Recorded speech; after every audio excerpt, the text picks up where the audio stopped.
നമസ്കാരം, പ്രവാസി മലയാളിയിലേക്ക് സ്വാഗതം. വിമാനയാത്രകളിൽ ഏറ്റവും കൂടുതൽ ടെൻഷൻ ഉണ്ടാകുന്നത് ലഗേജ് എടുക്കുമ്പോഴാണ്.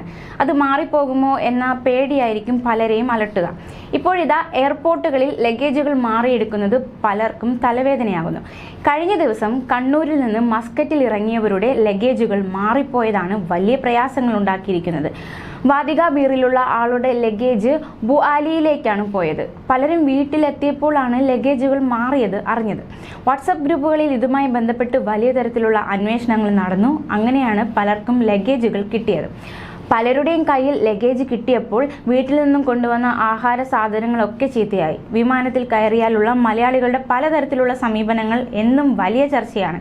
ലഗേജ് എടുത്ത് വേഗം സ്ഥലം കാലിയാക്കാനുള്ള മലയാളികളുടെ തിരക്ക് എപ്പോഴും പല വിമാനത്താവളത്തിൽ ചർച്ചയാകാറുണ്ട്.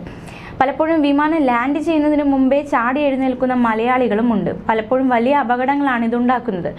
പലതരത്തിലുള്ള മുന്നറിയിപ്പ് നൽകിയിട്ടും പലപ്പോഴും ഈ ശീലം മലയാളികൾ തുടരും. എന്നാൽ ഇപ്പോൾ എയർപോർട്ടിൽ ഇറങ്ങി ലഗേജുകൾ മാറിയെടുത്ത് പോകുന്നത് വലിയ രീതിയിൽ പതിവായിട്ടുണ്ട്.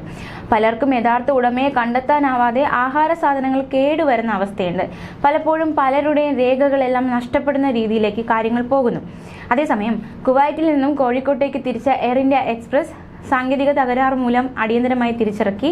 കുവൈറ്റിൽ നിന്നും പുറപ്പെട്ട 9394 ബോയിങ് 738 വിമാനമാണ് പറന്നുയർന്നതിന് ശേഷം താഴെ ഇറക്കിയത്. കുവൈറ്റ് വിമാനത്താവളത്തിൽ അടിയന്തരമായാണ് വിമാനം ഇറക്കിയത്. ഉച്ചയ്ക്ക് 2 മണിക്ക് പുറപ്പെട്ട വിമാനമാണ് ഇറക്കിയത്. സാങ്കേതിക തകരാറ് മൂലമാണ് വിമാനം ഇറക്കിയത്. ഉച്ചയ്ക്ക് 1:30 പുറപ്പെടേണ്ട വിമാനമാണ് 2 മണിക്ക് പുറപ്പെട്ടത്. സാങ്കേതിക പ്രശ്നം കാരണം വിമാനം തിരിച്ചിറക്കുകയാണ് എന്നും മാത്രമാണ് യാത്രക്കാരെ അറിയിച്ചത്. രാത്രിയോടെ തന്നെ യാത്രക്കാരെ ഹോട്ടലിലേക്ക് മാറ്റി. എന്നാൽ വിമാനം തിരിച്ചിറക്കിയിട്ട് 2.5 മണിക്കൂറോളം വിമാനത്തിൽ ഇരുന്നതായി യാത്രക്കാർ പറഞ്ഞെന്ന് മാധ്യമം റിപ്പോർട്ട് ചെയ്യുകയാണ്. യാത്രക്കാരെ വ്യക്തമായ കാരണം അറിയിച്ചിരുന്നില്ലെന്ന് പലരും പറയുന്നു. രാത്രി 7 മണിയോടെയാണ് പിന്നീട് യാത്രക്കാരെ ഹോട്ടലിലേക്ക് മാറ്റിയത്. ആദ്യം വിമാനത്തിലുണ്ടായിരുന്ന 15 പേർക്ക് മാത്രമാണ് റൂം കിട്ടിയത്. പിന്നീട് ഒരുപാട് സമയം കഴിഞ്ഞായിരുന്നു മറ്റുള്ളവർക്ക് മുറി കിട്ടിയത്. എമർജൻസി യാത്രക്കാരായിരുന്നു വിമാനത്തിൽ യാത്ര ചെയ്തിരുന്ന പലരും. നാട്ടിലുള്ള മാതാവ് മരിച്ചിട്ട് പോകുന്ന ഒരു വ്യക്തി വിമാനത്തിലുണ്ടായിരുന്നു. മറ്റൊരു യാത്രക്കാരന്റെ പിതാവ് അപകടത്തിൽപ്പെട്ട് അത്യാസന്ന നിലയിൽ കഴിയുന്നതിനാൽ നാട്ടിലേക്ക് പോകുന്നവരായിരുന്നു.